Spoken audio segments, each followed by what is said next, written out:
Hello and welcome to another episode of the Everyday Legends podcast. I'm your host, Mike Campbell, and today I am very excited to bring you, in the context of this year, if you're listening, the first guest of the year of 2024, and that is a friend of mine, Alex Cattoni. I mean, I suppose really we are a friend of a friend, but I've been very fortunate to spend time with Alex, as most recently in New York last year, as she references in this podcast. Alex is, I think, a wonderful person. She's very joyous to be around. I mean, maybe it's cliche and I don't know if she likes it, but I think she's a very vibrant and bubbly person. And she is, by her trade, a marketer, a digital marketer. In fact, she is, quote, 2023's number one most popular copywriter and 2022's digital marketer of the year. And we don't really talk about it too much in terms of marketing. Really, what we're going to talk about in this video is about finding your voice, because that's what she's done and that's what she does for people. But the reason I touch on that there is because I think for someone who um, is in the public eye in terms of creating content, sharing content, she is such a great example of a person who is exactly who they seem to be and come across in mediums, video, audio, and writing. And such a joy to chat with on the podcast. And as I have had the privilege, sit down and chat and talk shit over dinner, a glass of wine, or as the case was at one point last year, a random but amazing magic show. Anyway, we don't talk about that in the podcast, but we do talk about all sorts of things, including dildos and websites like Dicks Down Under. That might pique your interest. Obscure website domain name searches and possible business ideas. We also talk about things like potatoes, babies as potatoes, and sucking on breasts, and just a couple of little things to grab your attention there. But more so, we talk about what I think is some really profound content for men, for nice guys, for people wanting to truly step into themselves, find their voice, and actually start being themselves in the world and bringing your voice to the world. That's really what Alex is so brilliant at, and what we dive into as we meander through, as you can tell from the previous mentioned fucking random topics, as we meander through very different things as well. So I'm going to read a bit of Alex's bio, which might, if I haven't got you pulled in, might get you pulled in. Alex Cattoni is an industry-leading copywriter, marketer, and the founder of the Copy Posse, where she is on a mission to, wait for it now, because this is one of the terms that we absolutely dive into in the episode, where she is on a mission to de-douchify the internet, redefine modern marketing, and build an empathy empire. Now, there's a lot more to Alex. There's a lot more to what she does.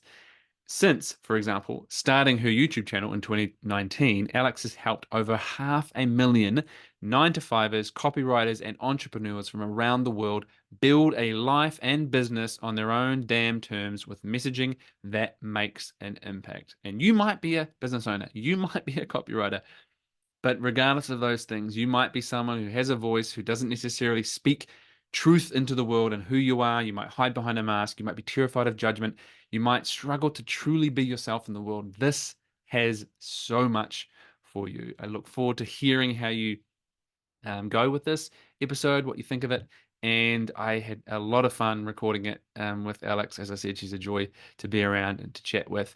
I trust that you'll get something from this. And remember, if you do get something from this, pass this on to someone, a man that you think will benefit from it, that you think might enjoy it, that could do with truly stepping into authenticity, into brave, courageous authenticity, using his voice a little bit more. Remember, we don't have ads, we don't have advertisers. So how this podcast grows is you. Is passing it on to someone, one man in your life, manning it forward, as my friend Connor says, and giving this to a man who you think could benefit from it. All right, that's enough from me. I've chatted enough. Let's get into the episode with Alex.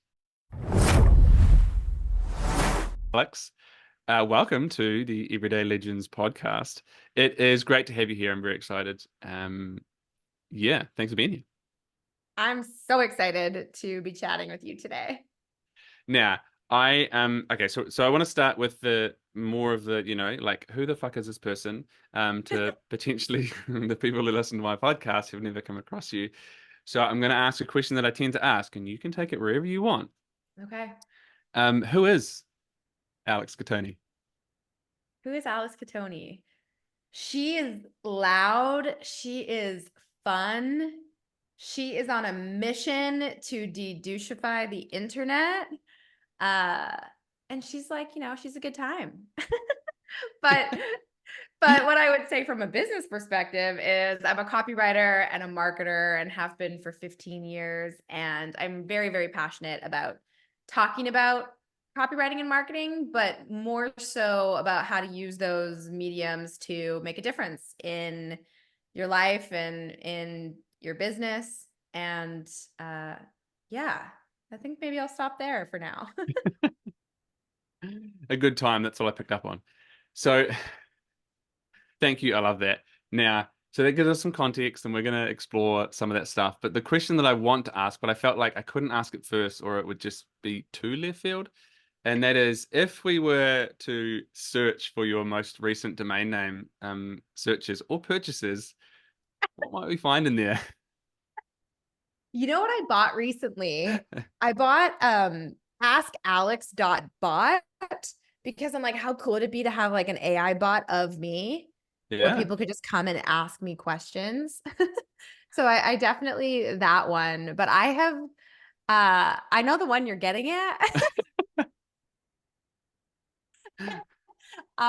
So what Mike is referring to is You don't can I tell the story?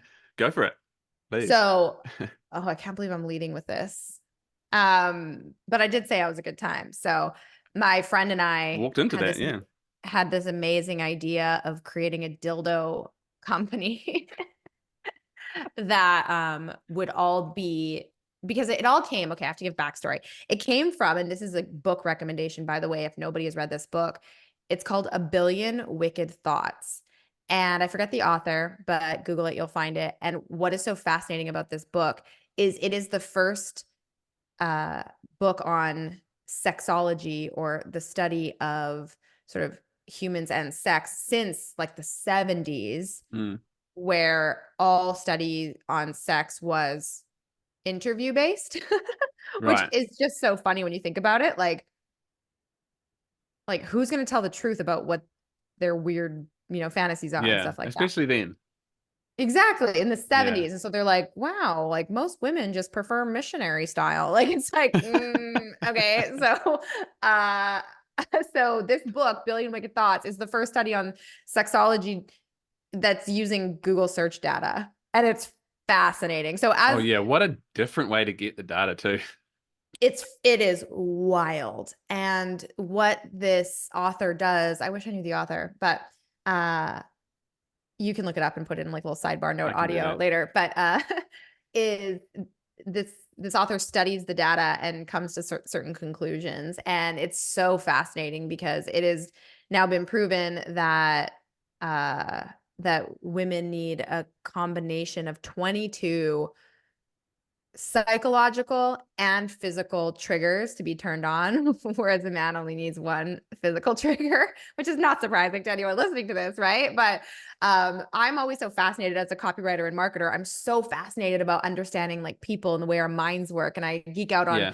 understanding human behavior and psychology. So that there is a method and a point to all of this. But I thought that was really interesting, and I was like, man, so many sex toys are marketed towards the physical trigger. It's like you just see like a dildo or whatever, and it's like, oh, Mm, that looks good, I guess, But I'm like, who's the I guy guess. behind that? Like who's the man I need behind this? 22 points. What this is Yeah, one. that's one. Like, give me another 21. So then my friend and I had this genius idea after like a couple glasses of wine where we were like, how cool would it be to like sell these dildos that are almost like, this is a terrible comparison, but like to American Girl dolls, where when you buy one, you actually know who they are and you know the whole You story. get And the like those two backstory, things yeah. should not even exist in the same sentence. But it was the only comparison I could think of in the moment, where it's like you're not just buying the dildo, you're buying the persona behind the dildo, and this whole storyline of like who this person is. And then we decided that like they should all be from Australia, and then there'd be like the Tasmanian kangaroo wrangler. I don't know. I don't know anything about Australia in that way, but then there would be like the Beautiful beach, then. Keep going. the beach surfer dude, and then there would be like the Sydney businessman and like the Melbourne artist, and like we were like, oh man, we need to develop this line of dildos, and we need to call it Dicks Down Under. And then we decided, I don't know, maybe being like porn and sex toy tycoons are just like, it's just not quite what we want to go after. But man, we like really thought out this whole business plan.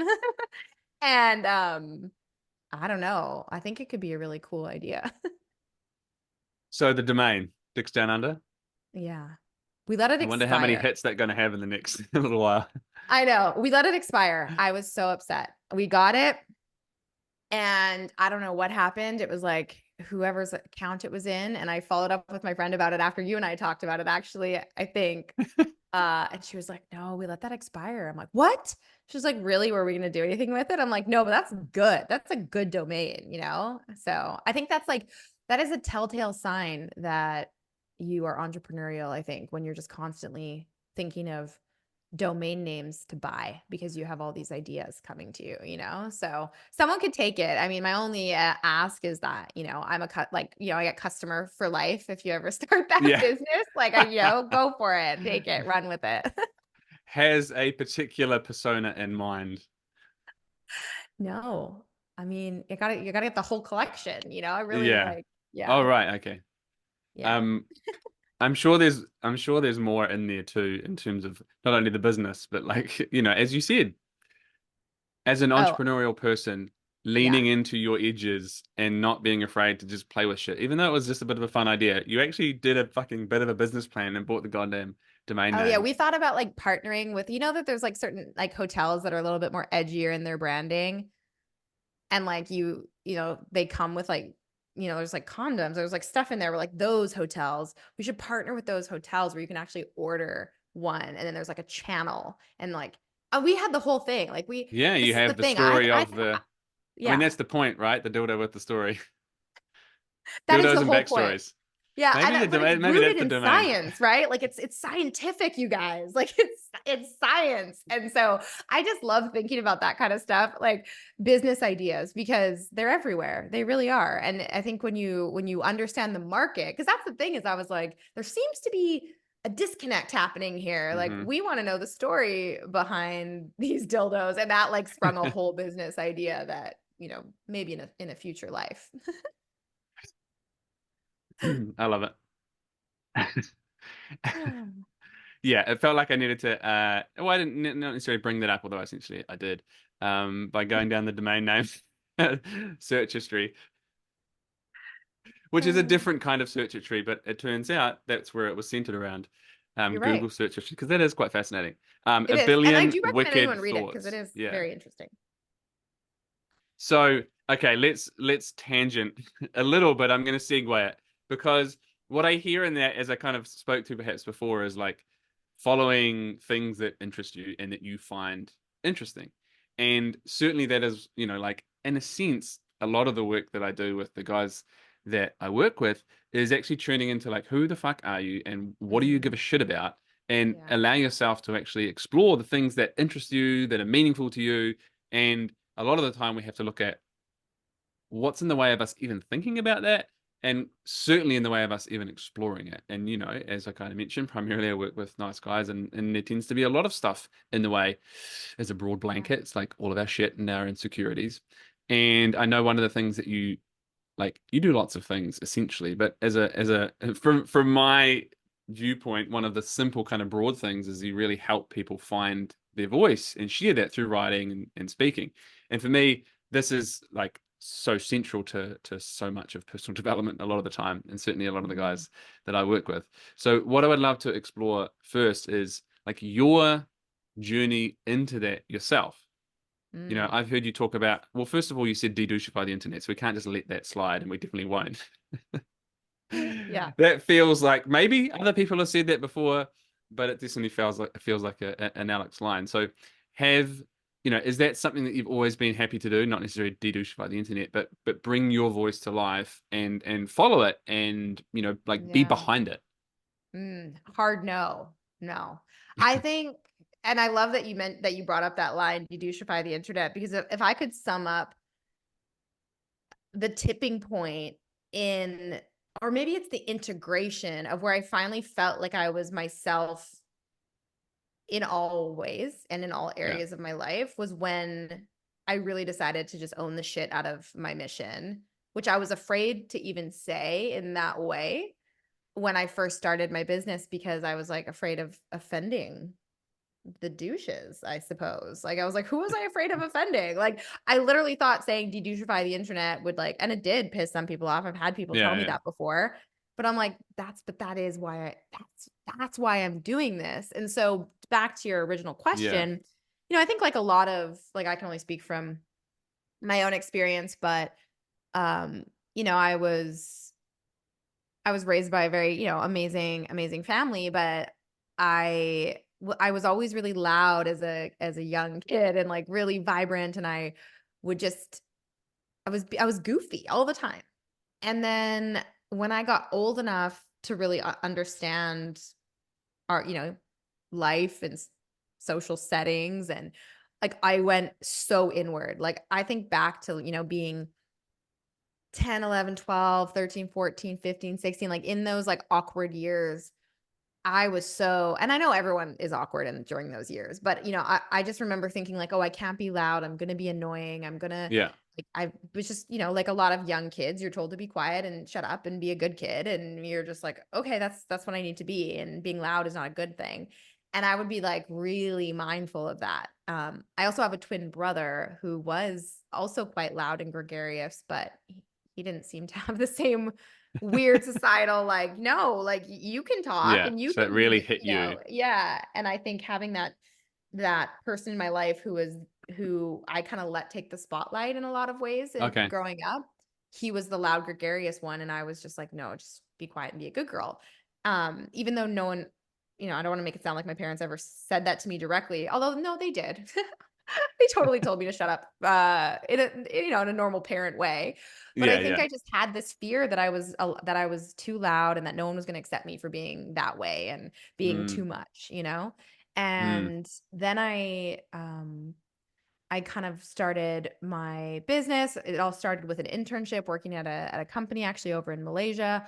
And even then, I was always really confident, but it was like I wasn't I wasn't good at speaking my truth. I wasn't good at asking for what I wanted. I wasn't good at setting boundaries.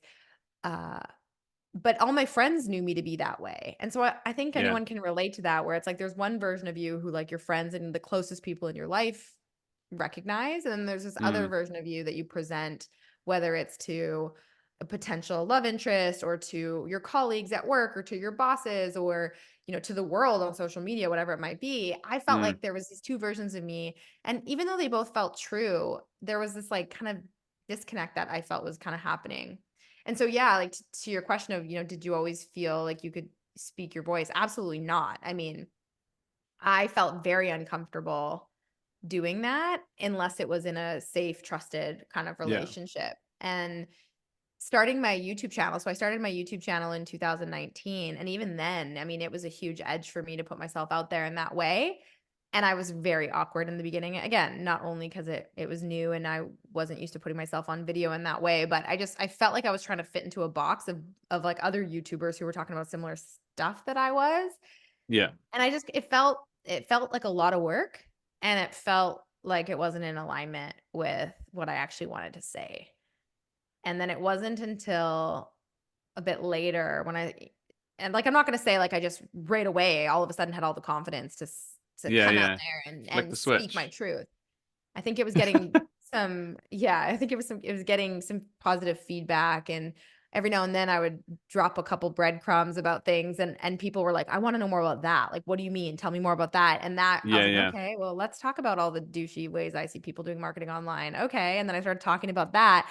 And then my term dedouchify the internet, it literally just fell out of my mouth one day. I was talking to some students and I was like, I just want to like dedouchify the internet. And so it took time to get there. It wasn't like I immediately knew that that's what I Yeah. wanted. And I think that it is a more of a slow integration of like you don't just wake up one day and you're a different person or you finally feel like you're being your true self. It's like Mm. taking steps in that direction and watching what happens. I love that. And so for my little logical brain and the timeline, you've started your business, you've started your YouTube channel, Hmm. and still very like trying it on a little bit here, a little bit there. So you are putting yourself very much in the public eye. You are not necessarily there yet. You certainly haven't got to this point of practice and, the shadows and in secret and kind of develop this like, okay, cool, here I fucking go, first YouTube video. Mhm. Right. And I think that's such a beautiful lesson because we often, and I see this in so many guys, I want to feel all the confidence, whatever it is, but certainly in like being myself. And I say this to guys, if you want to feel comfortable in your skin, you got to fucking try it on. If you're not wearing it around, Mm. what do you think's going to happen here? And I love that process here of like, I'm going to start Yeah. and, oh, I grow into it as I go. But it, And it like, of requires you to course, start honoring it at the very least. So there we right. go. And like, of course, that when logically, right? You're like, of course that makes sense. But what we tend to do, and I'll share a quote that one of my coaches shared with me, is that ready is not a feeling, it's a decision. So Mm, many people wait to feel ready. Ready is not a feeling. Ready is a decision, and mm, courage comes before confidence. And so everyone always is like, I'm just not confident, and that's the problem. Well, yeah, of course you're not. Like anytime you're trying something new, trying anything that's out of your comfort zone, you're not going to feel confident at it at first. Like there's no such thing as just like I said, like you can't meditate and be confident at something or about something. And so really being like what would it look like to just have the courage to try it on using your language. And that's kind of, with my YouTube channel exactly what it was mm, is I can't explain why I felt pulled to doing a YouTube channel as someone who, like, for timeline perspective, I started freelancing. So I had an internship from 2011 to 2007 to 2011, was working at a company overseas, came back to Canada in 2011, started freelancing, working completely behind the scenes with clients. So I had a handful of really great clients. I never had to show my face except on Zoom meetings with like the people I knew, liked, and trusted. I had no social media presence. I had no brand. I had no following. I had my close friends and I had a couple close clients, and like that was that. And it was great. mm, But then fast forward 8 years. It's not like I did that for just like a hot minute. I did that for almost a decade, really. And then it was in 2019 that I was like, I kind of hit this point where I felt like I'd been coasting. And so if mm. anyone can relate to that, where it's like, ugh, I know I meant to be more and do more and I have something to say, but why can't I say it? And I'm afraid what people think and what will they say? And I can't call myself a copywriter. I learned from all of these copywriting greats who have been teaching copywriting and marketing for years and like now they're dead and they're memorialized. Like, how dare I? It's like all these like thoughts that go through your head. Yeah. But I just had this strong desire to share that. And so I felt the inkling, but I didn't feel ready. And I hummed and I hawed and Hmm. I needed to have a better backdrop and I needed to have better lighting and I needed all the things before I Oh started, yeah. right? And so The you sun's start got to bargaining. strike at a certain position on a certain day. Exactly. It's like, oh no, the temperature's a little too chilly today to do YouTube. Like it was just every excuse in the book. And I remember our mutual friend Mark, one time I said to him, and I didn't realize that I had said it to him before, Oh, that I oh, wanted to start a YouTube he channel. did. He remembered. And one day I said to him, "Yeah, I'm thinking of starting a YouTube channel." And he's like, "Yeah, you told me that already like a year ago. So what's the holdup?" And I was like, called ouch. Like I was just like, God damn it. So I was like, yeah, well, I'm gonna start it next week or whatever. And I went and went to like the local bookshop and I bought motivational quotes and I put them up on the wall behind me because I was like, no, I need to have motivational quotes behind me. Like that's the secret. And I just did it. And I did my worst freaking most awkward videos ever. Um, and nobody saw them because that's what happens when you start a YouTube channel. Nobody knows who the hell you are. So you're just like, why am I even overthinking this anyway? But it took me a while to get to the point where I could confidently be myself on video and also in any really professional situation. I felt like I Mm, couldn't be the fun Alex that all my friends knew me to be. I had to be like super professional and keep up with the big boys. And like it was just a totally different energy. And now I'm like, what yeah. a relief that I can actually just show up as me. But it takes time to get there. Back to the point. It's like Yeah. it takes time to get there. And so don't wait to feel ready. Like you have to try it on Mm. for size. Yeah, I love that, right? Because it is such like those words go together. Feel ready. but they really don't Yeah. fucking belong together. Right. Yeah. Yeah, and I can equate. I mean, in so many circumstances similar to what you've described, but also for myself, and I hear for a lot of guys as well, and different, I'm sure, for women. But like being ready to become a parent or being ready to become a dad, like I was like, there wasn't a feel ready. It was Yeah. a choice because I'm never gonna know, and you're never gonna know. Like, what the fuck is that gonna ask of me? I don't know. God damn it, I don't know what it's gonna ask me tomorrow. You know? Yeah. Well, and we tend to compare ourselves to others, and everyone's journey looks different, and so I'm sure there are a lot of people out there, bringing up parenthood who like really knew. They're like, you just know. And I remember Mm. always thinking, okay, well, I'm just waiting to just Yeah. know. Like, When's that thing just gonna sprinkle on me? yeah, and then I'm gonna wake up one day and be like, this is it. Like I'm ready. But it doesn't work like that. And I think Mm. we tend to compare ourselves to others, and we compare our now to their now, and we're all on different journeys. And Mm. so a lot of people will say to me, like, you're just so natural on video. And I'm like, yeah, because I've been doing this every single week since 2019. Like, have you gone back and seen my earlier videos? And of course, they're like, they didn't look that bad to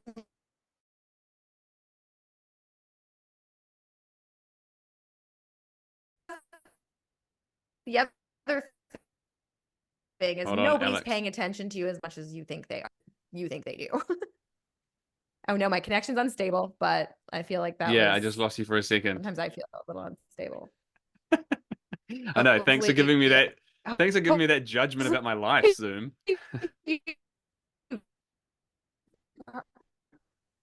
hopefully you got Oh that. no. I'm just like, cool. I feel like we missed some gold. Um, Okay, we're back. I do feel judged by Zoom though when it tells me that my that I'm Yeah. unstable. Yeah. You're like, Um, thank you. I know this yeah, already. yeah. All right. You don't have to bring that up when I'm talking to other people. Um, so okay. We lost a little bit there. I think we got so much of it anyway. And yeah, I think that the feeling really is like this magical place that we feel like we're going to arrive to, but it's really a decision. I love that. It's so fucking important, for whatever it is, like I have to have a really uncomfortable conversation with my partner and I just don't feel ready to have it. It's like, well, actually, how you know you're ready is because it's telling you need to have the fucking conversation. And so, to your Exactly. point, right? Confidence doesn't come first. Courage comes first. And I Hmm. love the movie Zootopia where it has this line about everyone has access to I don't know 5-10 seconds of courage. It's like that's it. It's access, just choosing to access it, which is such an important piece. Yeah. And you mentioned uncomfortable conversations. Another one of my favorite quotes that Tim Ferriss said was, a person's success in life is directly proportional Mm, or directly related to the amount of uncomfortable conversations they're willing to have. Like, I think when we look at our lives and where we're tolerating things that like we actually know we shouldn't be tolerating, whether it yeah. be ways that, our friends are taking advantage of us, or our partner is doing something that we don't like and we're not setting a boundary there, or we're not communicating with our team or letting them know when they're letting us down because we don't want to ruffle feathers. It's like, honestly, the more you can just lean into like the habit of having uncomfortable conversations, you don't even know. I mean, because you can probably think of times in your past where you've had to have an uncomfortable Mm, conversation, but the way that that weight carries, like, you carry it around with you oh yeah. all day, and then the second it happens, you're like, "Why did I wait so long?" It's the same sort of thing, I think, when it's related to other things that you're waiting to feel ready for. Mm. It's that you don't even know the relief or the shift that's gonna happen once you do it until you do it, because it's easy to just kind of like tunnel vision. I don't know. I don't want to look over there right now. Yeah, and in doing so, you're just carrying it around, right? And I tend to talk about, for a lot of guys, like we've all got shit. This is a human thing. When we don't deal with our shit, we're just carrying it around in a backpack, and like that shit gets Mhm. heavy. But we try and ignore it, and often we get so used to the feeling of it, we take it off. We're like, oh my fucking god, this feels so much Yeah. lighter. What was I doing? I had all these stories about why I shouldn't do it. It's like the sooner the better. Just fucking deal with it. easier said than done, Totally. but it's a choice to start. And I think back to that point of being ready, right? It's like when I used to be a personal trainer, the people would say, I need to get fit before I see a trainer. It's like, well, no, you've missed the point there. Totally. I think, yeah, I think too, the other like clue for me is when I notice that I'm being avoidant, I usually know that there's like, like avoidant or defensive about anything. I usually know there's something there that I need to explore, like whether it's Mm, an uncomfortable conversation I have to have, um, or I just need to get real with myself about something. It's like you start to learn your own little tricks for trying to act like everything's fine. And then you start to yeah, right. pinpoint those. You're like, wait a second, that's not, no. I know. And we are the best and then perhaps simultaneously the worst person to be around because we're the one who knows all of the buttons to push to justify Yeah, and wriggle our way out of things, right? I got all the totally. ammo to fuck with me. Exactly.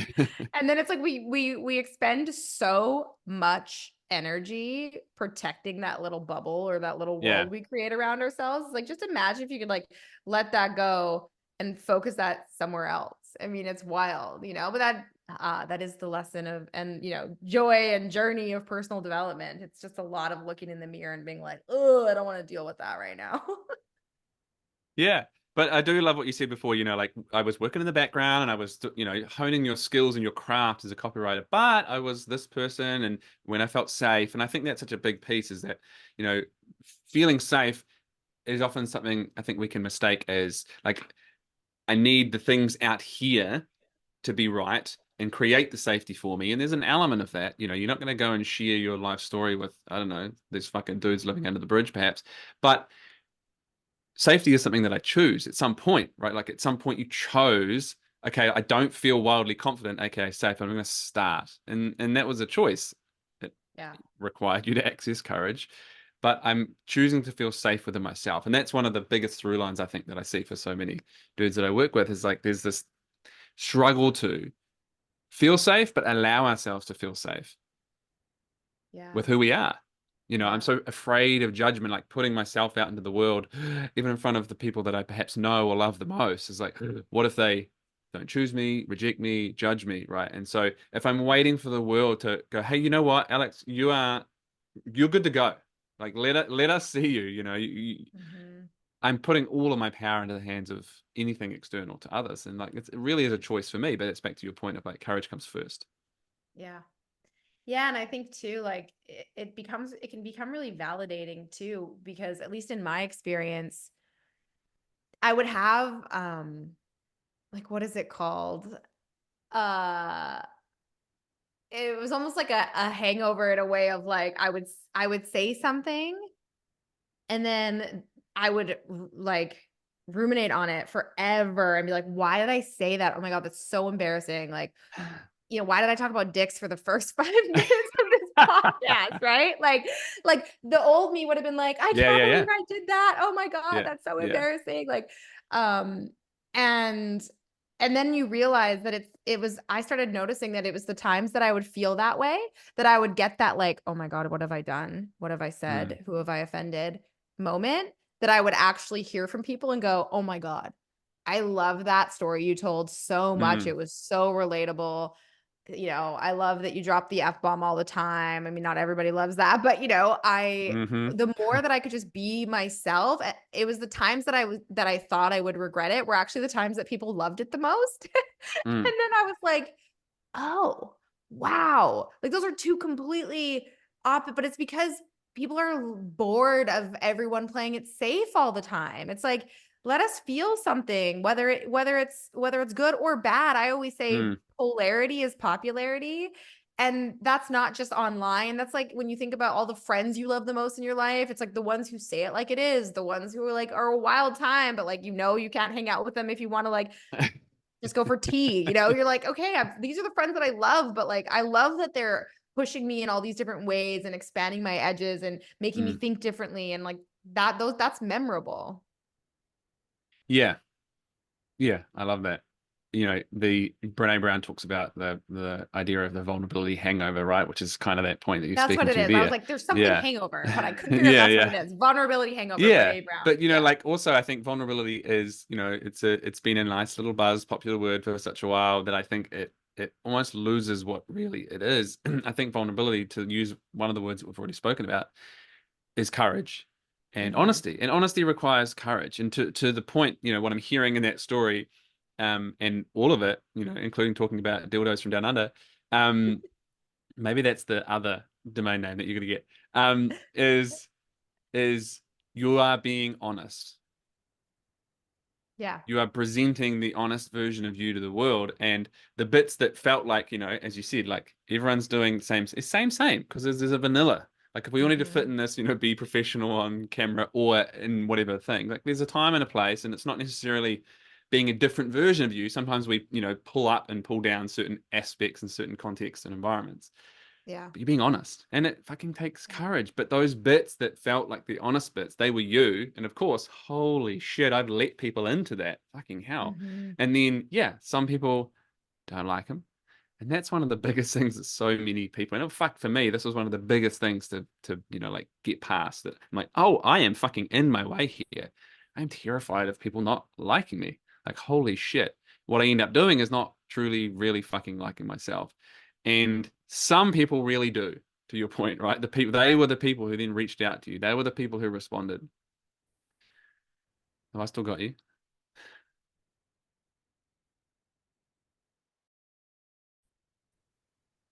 All right. For the recording. I don't know if I'm here. I don't know if Alex is here. Um, Oh, there we are. bleh. Okay. Oh gosh. The last thing But I heard you say like was sometimes when the video those are pauses, the people we're, that reach. oh, sorry. Sometimes when the video pauses and I'm like, are we paused? Or is she just really concentrating on what I'm saying? Or she just is she really listening? She's into this. Yeah. The last thing I heard you say was, yeah, those are the people that reach out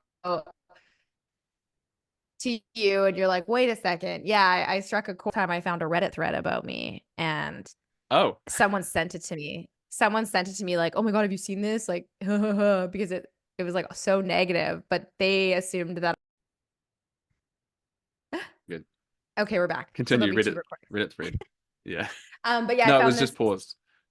Oh, okay. Someone sent me this Reddit thread and they were like, oh, look what I found. And it was just a stupid Reddit thread about me. And there was 80% of the comments were like, I like her. She's really relatable and authentic and like all this amazing stuff. And then there was like 5 comments that were just terrible. And of course, I'm crying. It's like the first time I had seen a negative thing about me online. And I just, How it's, long into your, let's say, the YouTube journey would that have been? oh, early. It would have been after like maybe a couple of months. Oh, that's pretty fucking early. Yeah, it was early. It was early. Yeah. Maybe not a couple months. Maybe it was longer. I don't remember. I've blocked it out. Like And so I've had how to do work you through think, it. I'm guessing that thread might still exist. Have you visited it again? Um, no, but I'm sure it does. Yeah. If anyone wants How to do look you, it up, the thread is Alex Cattoni worth following? I love And I that. remember being What a like, fucking waste of time. Follow her and check it out. Jesus. exactly. And I remember being like, someone said that what was it? She's like, she's not a real copywriter. She looks like a CW actress who was just hired to play a copywriter on TV. And I was so offended. And then my husband's like, that means like that you're hot too. And like, I was like, oh yeah, I'm going to take it that way. And I was like, oh man. But like the comments are just so dumb. But again, like that's just it. It's so freeing when you realize that when you be yourself, there's going to be people who don't like it, but that is okay. Like, why do we need everyone to like us? Mm, Why? yeah. I mean, like, a little badge of honor there to have a Reddit thread about you with some haters, right? Like people talk about it, like, well, hello, here's the URL, check it out. Here's my And also haters. when they This is say, the is tiny Alex and corner of the Tony, internet. yeah, is she worth following? I wanted to like jump in there and be like, it's free to follow someone. So like, Yeah. really? Like you're What a not, weird. Yeah. idea though, right? Like I'm going Yeah. to post that somewhere and get people to inform me instead of following her and making up my mind myself. Right. Like just a bunch of, yeah, exactly. Yeah, I think exactly. that's I'm sure there's worse ones now. I haven't looked. I don't Google myself anymore after that. but you know what? And I think that that speaks to so much of what we're talking about because I see someone who's so goddamn comfortable in your skin. It doesn't mean you don't have insecurities and moments. I'm just guessing, right? I'm not trying to project onto you, but we all have moments. We're human.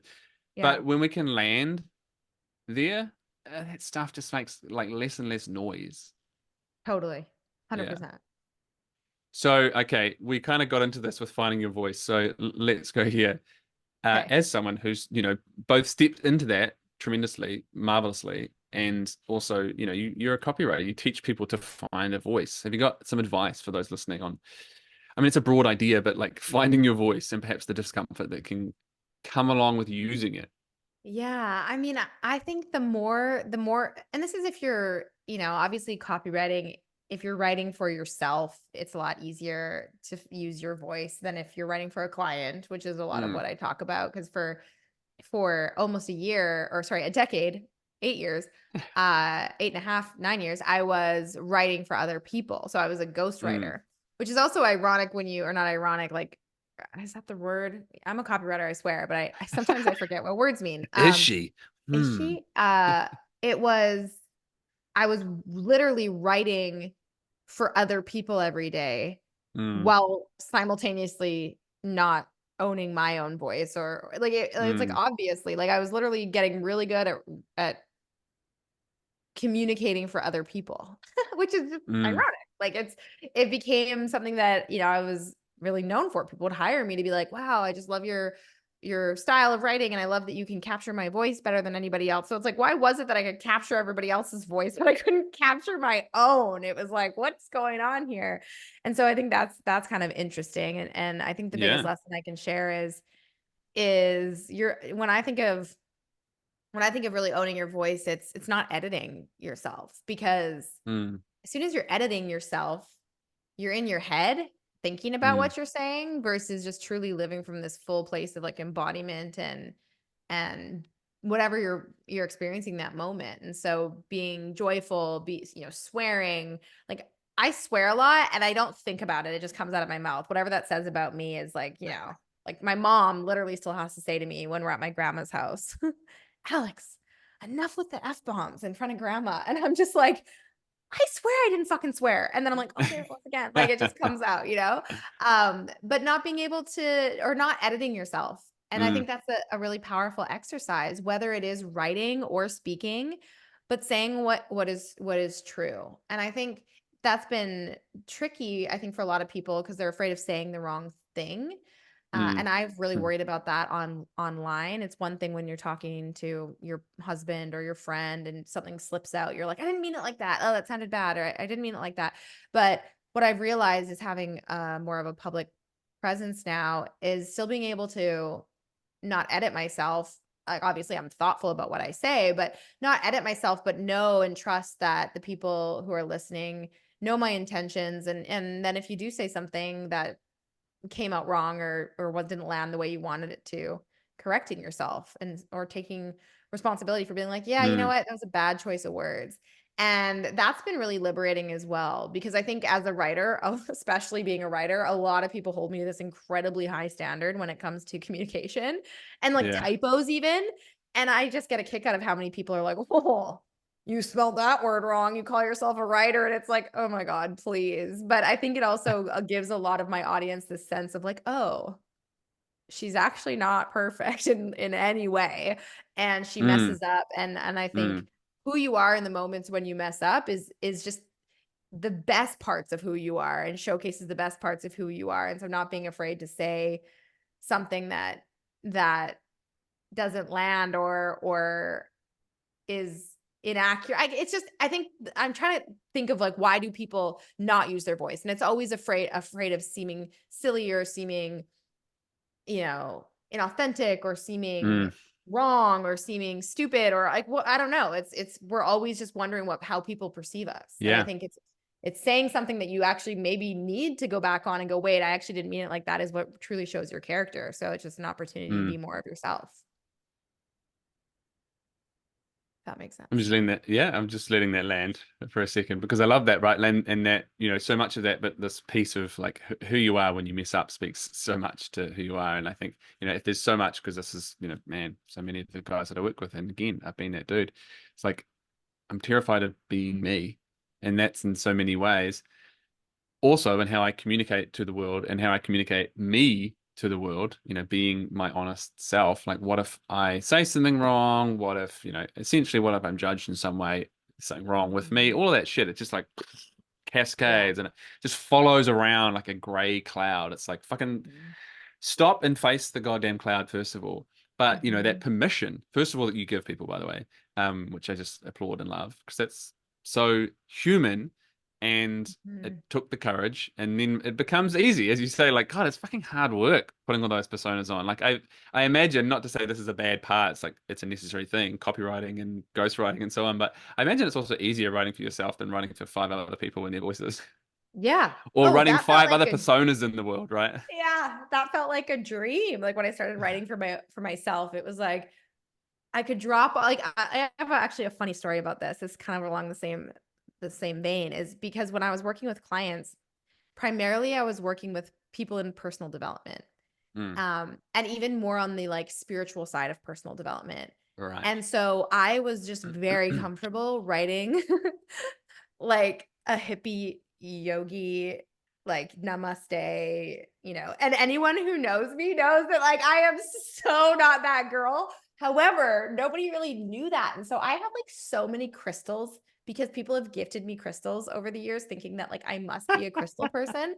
I do not know what to do with these rocks. I'm like, listen, they're pretty to look at, but like I got like a lot. Like I don't need any more. Ah. And it's so funny because I'm like, wow, talk about people being confused about who I was because I was so good at playing the role of Mm, being this super spiritual person because I had to write in those voices and people would read my copy even though it wasn't me. I was writing for a client, but they were making a judgment about who I must be because of it. mm. And I just thought that was so interesting. And then when I launched my brand, I did have a few people reach out to me. They're like, whoa, because it was like a hard left, but it was finally just like me. I was able to just be me and nobody buys me crystals anymore.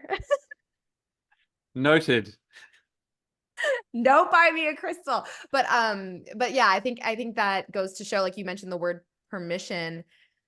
We all know what it feels like to be around people who aren't fully showing up as themselves. And Mm, it does feel awkward. You're like, I don't really like to be around those people. I can't really figure out what it is, but it just feels a little awkward. And I feel like all of a sudden you start second guessing yourself. And then when you're around people who are just like fully themselves, mm, there's this there's this level of like permission, and that's one of mm, my favorite feelings, and it happens a lot where when I'm with my close friends or when we last saw each other in New York where everybody's talking and laughing and like the volume's getting higher because everybody's just like vibing so high and it's like people are just having a great time. And that to me is there's nothing better when you just get in a room of people like that who are all giving each other permission to just be wacky, and it's like it's just fun, and I think that's a huge element to it as well.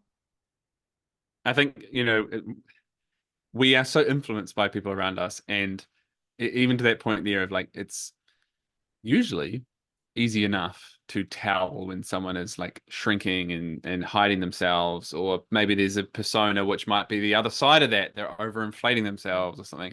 But I think, I've been in this position, and certainly with many of the men that I've worked with, there can be this logic running, which is no one sees. No one sees that, like I'm doing a good job at hiding that stuff and myself and masking. And it's like, you know what? When people can see, well, it's really fucking easy to see.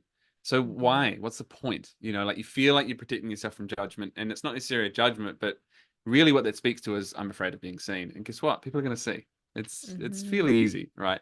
And then to the point of like when there's the permission there, there's just this ease. And you've essentially mentioned it as well. And I know our good friend Gia Goldberg talks about it as well. He's like, I'm fucking lazy. So it's just so much easier just to be myself. Yeah. Seriously. Yeah. But I mean, Jer is so like that. You said it, you say his name like Jer, which every time you say, I'm Yeah. like, who is he talking about? Oh, Jer. Jer. Jar. Yeah. Yeah. You know what? His, That okay, noted. I haven't had that feedback before, but yes, no, makes sense. I love it. Don't change. No, Be because there's you. so many, no, meaning there's so many ways in which I hear certain words that I say to a North American audience, and I'm like, okay, I can keep down that vein or and have those uncomfortable, frustrating Right. conversations, or I just adjust it a little bit. So, yes, Yeah. keep going. Jer, yeah, but he's a perfect example of like the shit that he posts. I just, man, I crack up. And I'll go through phases like that too, where I'm just posting wacky stuff. And it's always the stuff that gets like it's the real, it's the gritty, the not perfect, you know, the real life that people find hilarious. And that's, I mean, Jer is such an incredible example of someone who does that. Is, nothing to do with his work. And I always say that too, like not to talk about marketing too much, but I really do think where that's going is people are so Hmm. desperate to not only know what you do, but who you are. Mm, And you think about AI and how that's totally shifting the marketing landscape. People are now skeptical of like everyone and everything because it's like, how do mm. you even know that I'm not like an AI version of me sitting here right now? And I think the only way to actually I do like that is Cattoni to just bot. be so yourself that like people are like, yeah, AI couldn't even be that weird, And I think like that's going to create more trust ultimately. And like if we Yeah. can double down on our humanness right now when Mm, artificial mm. everything is taking over, like that's how you win in marketing, in life, in relationships. Like let's just be more human. Seems simple, but I know it's probably harder. Yeah, But as opposed to trying to fit into this perhaps perfect persona of the human that I think I need to be, that perhaps I've learned I need to be over the years of all my conditioning and so on. Even back to your right. story, right? Of like I was this person, then I learned all of a sudden like, oh, that's too much, so I can't be that. And so you're you and you're a human, of course, but you've kind of stifled some of your humanness. And that, when you can look back on that, I don't know your experience, but I know for me, when I can look back on like where I've stifled my humanness, right, Mhm. myself, it's like, oh man, stifling, suffocating, right? Like it feels so restrictive, and also I'm a little bit like, what the fuck was I doing? Like you shake him on the shoulders, idiot. Like, bro, just relax a bit. Mhm.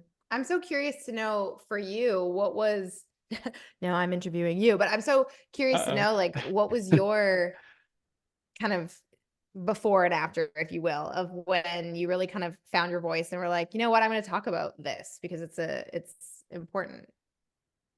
Well, here's a story for you, Alex. So there's stages, right? Like as you said, there's moments. Like there's one moment where I was 24 and I moved to Scotland. I lived in the middle of fucking nowhere in Scotland and I was playing rugby. And it was a small town and like I was just there as a, young single dude to like have some experiences and then I wasn't aware of like the context, which was like, oh, there was a bit of like a deal that there was this guy coming. It was the middle of the season. They weren't going very well. And so I was there to kind of save the day. I didn't realize that. I was like, I just want to fucking play some rugby and stuff. And I'm single. So Right. like, now I'm the one who's the different one with the accent and all this stuff. And so I was, following, it's not really this heat around. And I also was like, so I was getting some attention, but I was so fucking in my head. I was like, oh, this is obvious. Like I'm really thinking about what other people think of me and rejection. Like it just became very obvious. And so there was like, that was a big Kickstarter for a lot of stuff. And then, the journey and the bit of evolution and the forward steps and the backward steps and all that. And then in 2012, and this is something that you probably don't know about me, Alex. In fact, I forget about this a lot myself. I set myself a challenge where I sourced, cooked, and ate a different meat every week of the year, and it was called Meet Mike Campbell. And Wow. what I did was I wrote a blog about it every week.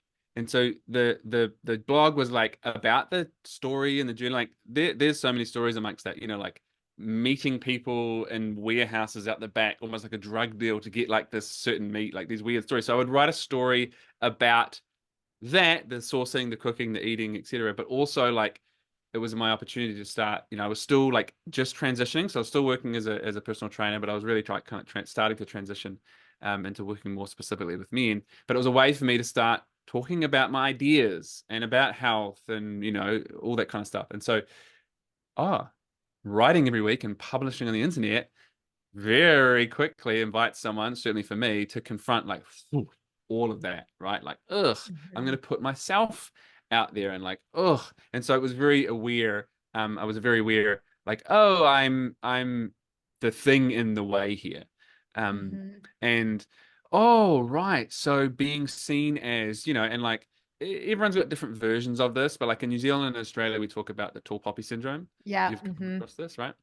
And Mhm. so, like, I'm from New Zealand. I live in Australia. It's a very English thing as well. I think it's that kind of colonial hangover a little bit. And I Yeah. see a little bit in Canadians, but Totally. like, there's different flavor, right? And so, like, New Zealand has its own flavor of it, and it's very much like, do not get too big for your boots. Who the fuck is this Yeah. guy? And so, and I see it in a lot of men where we end up living in this like fucking gray zone where it's like, don't be too big, but of course, don't be too small because no one innately wants to be too small that they are not valued and appreciated and feel important and recognized. So it's just like walk this Mhm. fucking tightrope.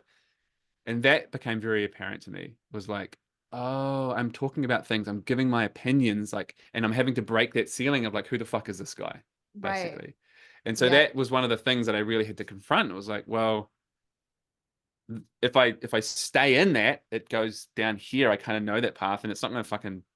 It's going to be a vanilla goddamn blog about random fucking meats, or I can start to really put me and my voice into it. And Yeah. it was a process to similar but different to your story earlier around Yeah. YouTube. It was like I'm finding it and I'm landing here, and then like, oh, I'm trying a bit too hard over there. Like just fucking relax a bit. So that's kind of Yeah. speaking to that a little. I think, yeah. Yeah.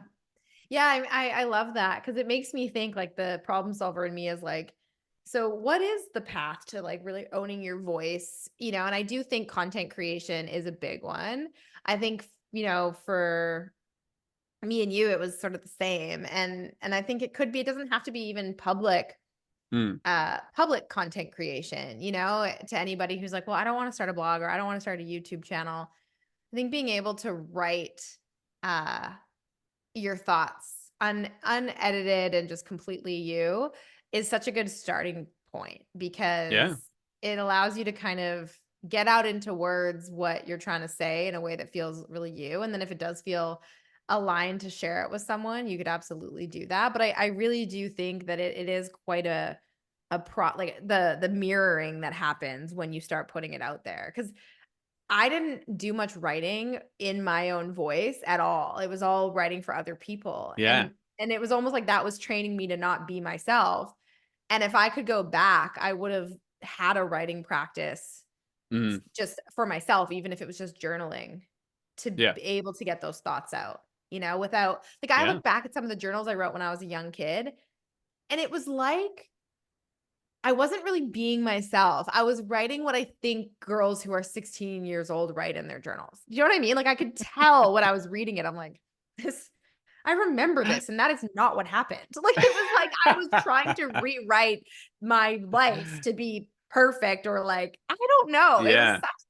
such an interesting exercise. And I'm like, man, if only I started really writing for myself earlier. And so if anyone's like listening to this and they're like, okay, like how do you actually practice this? Because if I don't want to create a blog or if I don't want to Mm, mm. start a YouTube channel and I don't want to just start testing this with my friends or I don't know, right? Like it's like how Yeah. can you?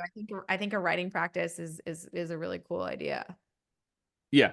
Absolutely. I think, it was literally on a coaching call yesterday, and, one of the guys, like, I can struggle to communicate what I want to communicate almost in that kind of started way. And it's like, cool. And, for the context, I'm like, that's a story I've heard you say many times before. So what are you doing about it? Yeah. And are you journaling at the moment? He's like, no. I'm like, well, what is the process of journaling for you? Like, this is not me fishing for the answer. Just what is it? And he's like, a way to get my thoughts out. I'm like, oh, maybe that's a practice that you could start. No one has to see that journal, but if you want to get better at getting your words out, start getting your words out and exploring it. Write the same thing every day for 30 days and see what evolves. And could you communicate Mhm. that clearly, more differently? Because it's such a simple Mhm. practice. Doesn't have to be Yeah. on YouTube. It doesn't have to be, blog anywhere, because that's not a lot of people. Like I'm Yeah. a voyeur on social media. I watch. Cool. You don't have to create and publish things, but if you want to get used to your voice and you're only putting yourself in the arena in the hot seat when it comes to at risk, high risk Right. conversations Oh or my relationships gosh. or something, it's like, Yeah. right. But even to your point earlier, which I love, by the way, which was that permission for yourself to fuck it up and like, hey, you know what? I'm going to go again on that sentence. Like, you can fucking Mhm. do that. There's Mhm. no, there's no rule book. Like, if you need to write notes and bring that to a conversation with your partner, take a fucking notebook. Seriously. Yeah.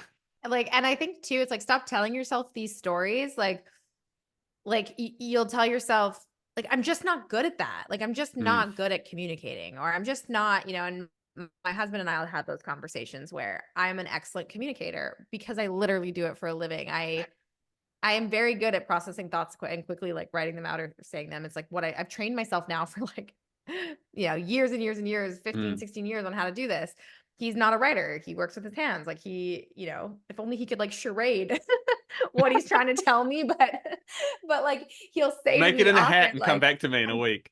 yeah, he'll be like, go away. No. He's like, I'm just not good with words. And sometimes I get frustrated by that because it's Yeah. like, I want to communicate with you and you're making this really hard and I Mm, think that mm, like oftentimes we tell ourselves these stories like he'll be like I'm just not good at that and it's like but nobody's good at anything. mm. We literally you guys were born as like little potatoes with like the inability to do anything but just suck on a boob. Like come on. Like none of us are born good at anything. So it's like and it's never too late to learn Apart from something, that one right? thing, of So it's course. like what's that? Apart from that one thing, of course. It's hard to that one thing we're really good at.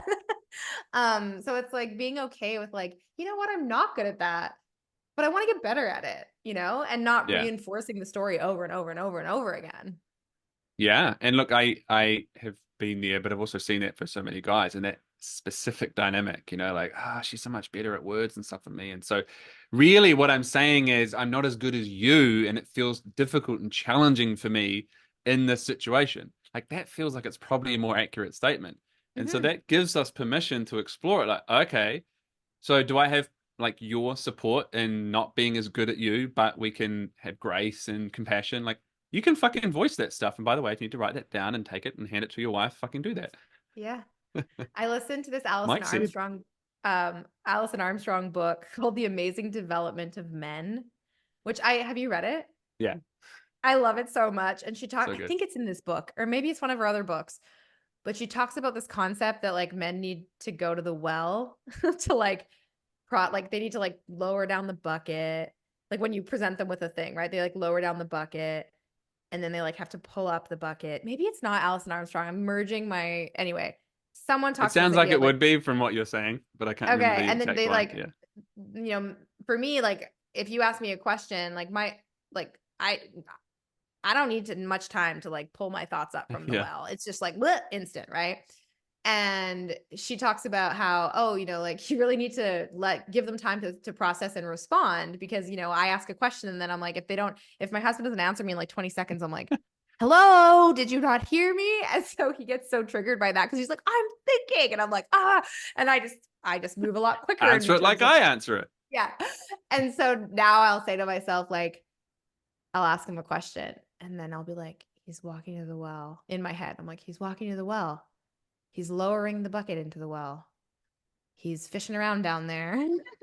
He's pulling up his thoughts. Yep, okay, they got to the top. Now he's looking in the bucket and now he's processing what's in the bucket. And literally, if I say that to myself, almost right at the time I go, and now he's ready to respond, he'll be like, well, and he'll like respond. And I'm like, I just need to be more patient and let him go to the bucket. So, like, that's a little trick for men or for anyone in any relationship. If you're the I more love the that. processor who needs to think about things before you respond, just be like, you just need to give me time to go to the well and like just figure this bucket stuff out and then I'll Yeah. respond. And that's been so therapeutic for me to be like, it's not me. He just needs the time to process that. Yeah, this is how he processes things. I love Yeah. one that he starts with the word well, which is like, and you're like, Yeah. yep, I fucking knew it. I'm like, yeah, I know you're at the well. But also, to that point of like, I'm not good with words, like maybe sometimes when you pull I'm stretching the analogy here. Maybe sometimes when you pull the water up, it's like, oh, it's not like the most crystal fucking perfect water. Yeah. And so, I got to Messy. sift through and like, can we have the grace in this relationship to sift through the words? It's there. It's there, right? There's Yeah. hydration there for us. There is answer. Sometimes I just got to work it. I got to work him, and that piece there, like you choosing compassion in that moment, and you like whether or not this happened, but like, and those listening, hint, hint, choosing to also set that up and like, hey, what I need from you is a bit of patience, a bit of grace, a bit of compassion as I go to the fucking well and figure the things out and respond or whatever it is. Yeah, absolutely. Which like, I mean, it's now become like this hilarious thing in our relationship, but it's like I get it now. I get it, you know? And I think I love all the different directions we're going on in this conversation, but it all comes down to just sort of communication and also understanding that everyone being themselves doesn't mean everyone being like you. And when Mm-hmm. we realize that, we're like, okay, yeah, I can understand that not everyone operates the same way as me, and that's cool. And that actually creates more connection than it creates distance, because now we can Mm. talk about that and we can relate to each other in different ways, but also have compassion for how we communicate. And yeah, I mean, it's fun figuring out who we are, you know? Yeah. I think if we, to your earlier point, we give ourselves permission to like bring those parts of us into the light. It doesn't have to be directly on YouTube by, like let's de-douchify the internet. Oh, I love that.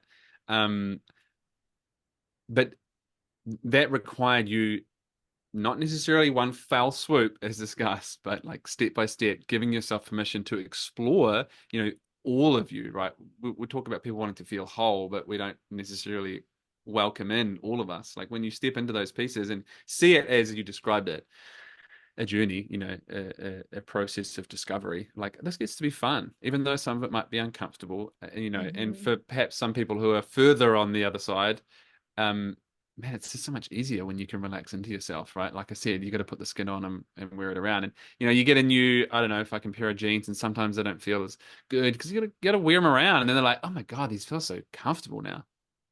Right.